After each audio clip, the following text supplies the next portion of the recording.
एक ढिंढोरा नाम का गांव था, जहां दुर्गत नाम का एक किसान रहता था।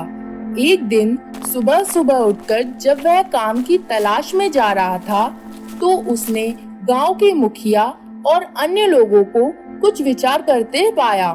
दुर्गत आश्चर्य से उन सभी को देख रहा था। उसने सोचा, अवश्य ही कोई विशेष बात होगी जो सारे गांव वाले इकट्ठे होकर बातें कर रहे हैं। चबूतरे पर बैठे मुखिया एक एक व्यक्ति को बुलाकर कह रहे थे, हाँ, मैंने तुम्हारा नाम लिख लिया है। तुम जाओ। तुमने 20 आदमी की ही बोला है ना?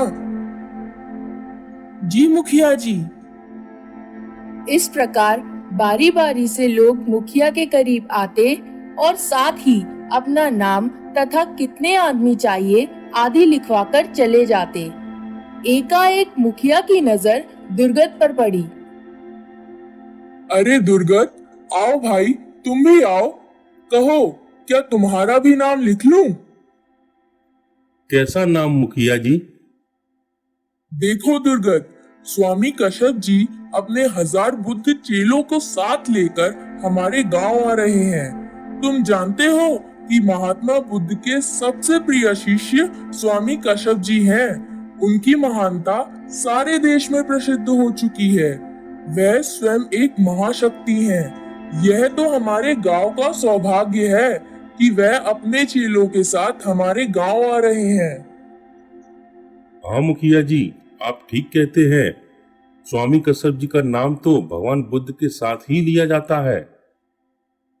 सुनो दुर्गत, गांव के बहुत से लोगों ने उन साधुओं को खाना खिलाने के लिए नाम लिखवाए हैं। कोई 5, कोई 10 और कोई 20, जैसी जिसकी श्रद्धा शक्ति है वह उनको अपने यहाँ बुलाकर खाना खिलाएगा। अब तुम बताओ, तुम कितने साधुओं को खाना खिलाओगे?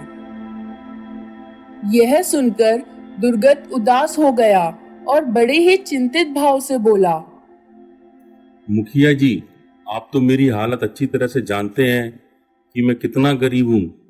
मेरी तो जमीन भी साहूकार जी के पास गिरवी पड़ी है। मैं तो अपना भी पेट ढंग से नहीं भर पा रहा हूँ। दुर्गत, तुम जानना चाहते हो कि तुम गरीब क्यों हो? क्या तुमने कभी सोचा है कि तुम्हारी गरीबी का असली कारण क्या है? नहीं मुखिया जी, मुझे इसके बारे में कुछ पता नहीं है। मैं तो बड़ा ही दुखी आदमी हूँ। एक बात याद रखो दुर्गत, कि स्वार्थी आदमी सदा दुखी ही रहता है और तुम इस गांव में सबसे बड़े स्वार्थी हो। मैं स्वार्थी हूँ? दुर्गत की आवाज गले में फंस गई। हाँ दुर्गत, जो आदमी केवल अपने लिए सोचे, दूसरों की चिंता ना करे, दान पुण्य ना करे, वह स्वार्थी ही होता है। दुर्गत हाथ जोड़कर बोला, आप शायद ठीक ही कहते हैं मुखिया जी। मैं आज से ही अपनी भूल का सुधार करता हूँ। आप मेरी ओर एक साधु का खाना लिख दें। दूर से आते गांव के साहूकार ने कहा, अरे मुखिया जी, मेरे नाम से 100 साधुओं का खाना लिखिए।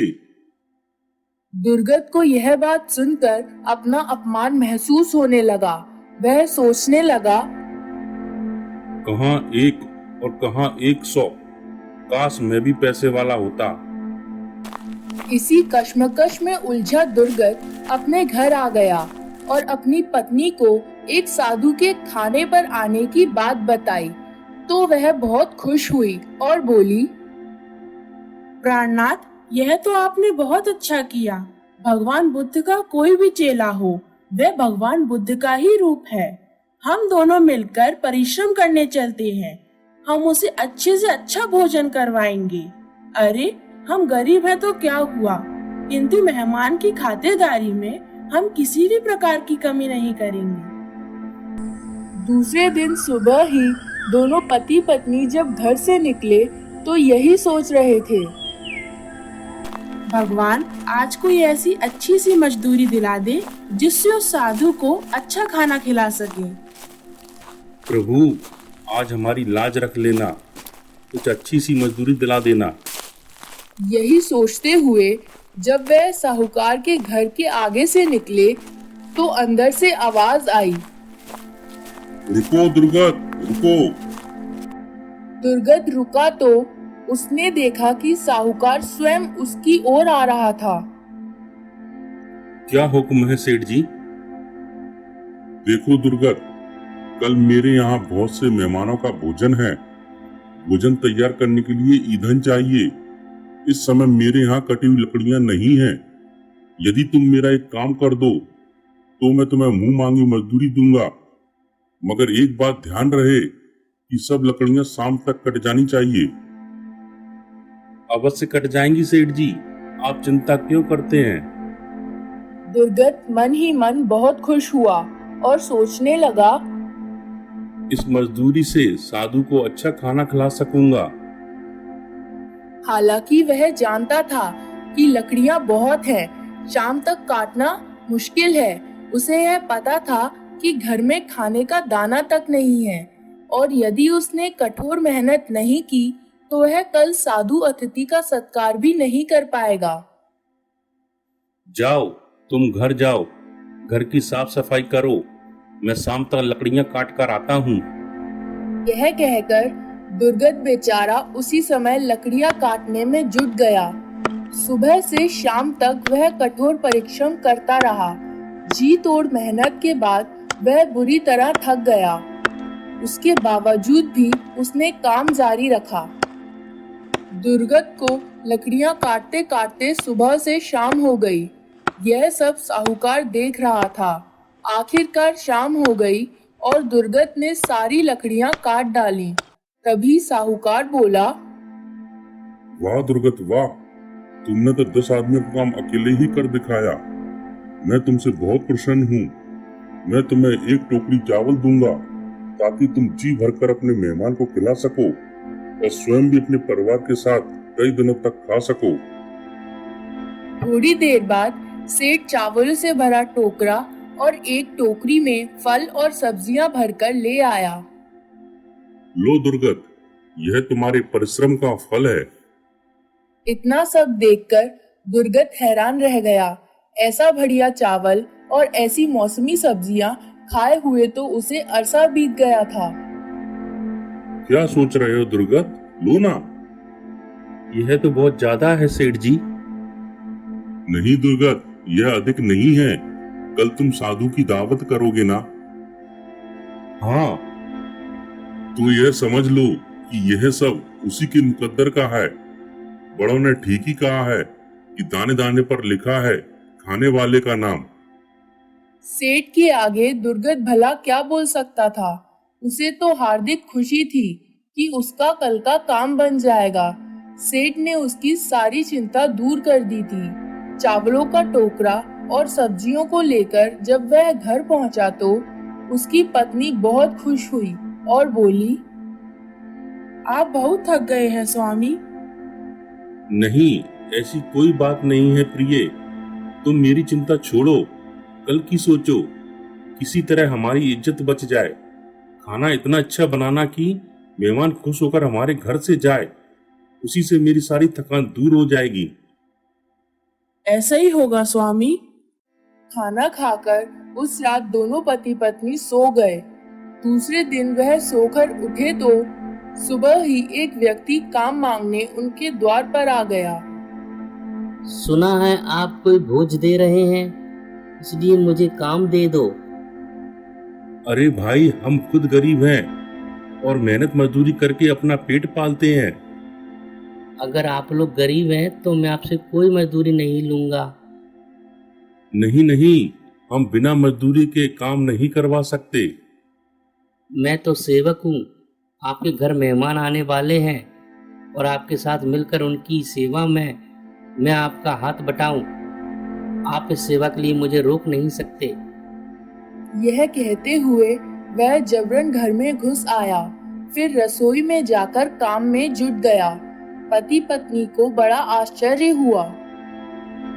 दुर्गत तैयार होकर अपने मेहमान को लेने के लिए मुखिया के घर पहुंचा तो पता चला कि मुखिया जी ने तो खातिर करने वाले लोगों की सूची में उसका नाम लिखा ही नहीं।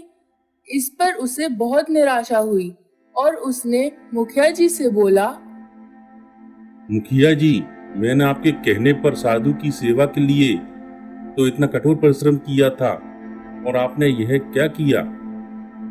दुर्गत, मुझसे भूल हो गई। मैंने तुम्हारा नाम लिस्ट में नहीं लिखा। लेकिन मेरा क्या होगा मुखिया जी? मैंने तो सारी तैयारी कर ली।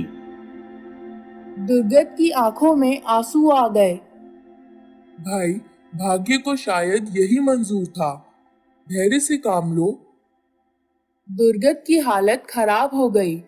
टूटे मन से वह घर की ओर वापस चल दिया। उसे बड़ा दुख था। रास्ते में उसने देखा कि एक साधु कुछ लोगों को ज्ञान की बातें बता रहा था।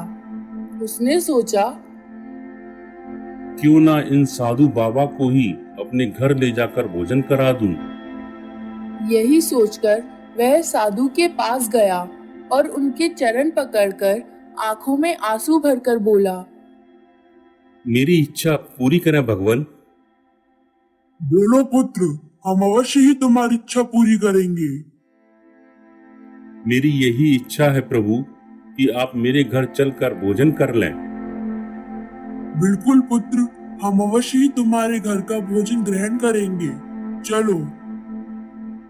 साधु ने तुरंत उसकी बात मान ली और प्रवचन बंद करके उसके साथ चल दिए।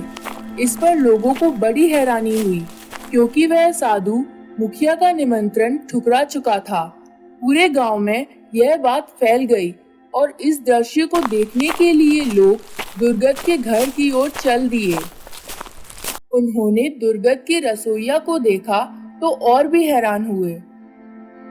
दुर्गत के घर रसोइया? दुर्गत ने प्रेम व श्रद्धा से साधु को भोजन कराया और बोला, महाराज, आपका बहुत बहुत शुक्रिया कि आपने मुझ गरीब के घर भोजन किया। पुत्र, इस धरती पर कोई छोटा बड़ा अमीर गरीब नहीं होता। जो सच्चा और ईमानदार होता है, ईश्वर उसकी मदद जरूर करते हैं। और तुम्हारा ये रसोइया?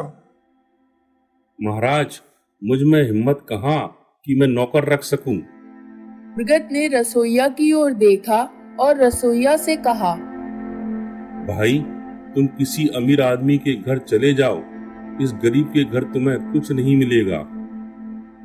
दुर्गत के यह कहते ही सभी लोगों ने देखा कि वह रसोइया अचानक हवा में उड़ने लगा और बोला, दुर्गत, तुम सच्चे ईश्वर भक्त हो। मैं राजा इंद्र हूँ, जो तुम्हारी परीक्षा लेने आया था। मैं तुमसे बहुत प्रसन्न हूँ। मैं तुम्हें आशीर्वाद देता हूँ कि आज से तुम्हारे जीवन में सदा खुशियां ही रहेंगी। यह कहते ही राजा इंद्र गायब हो गए और उसके बाद से ही दुर्गत के दिन बदलना शुरू हो गए। वह दिनों दिन सच्चे मन से परिश्रम करके धनी हो गया।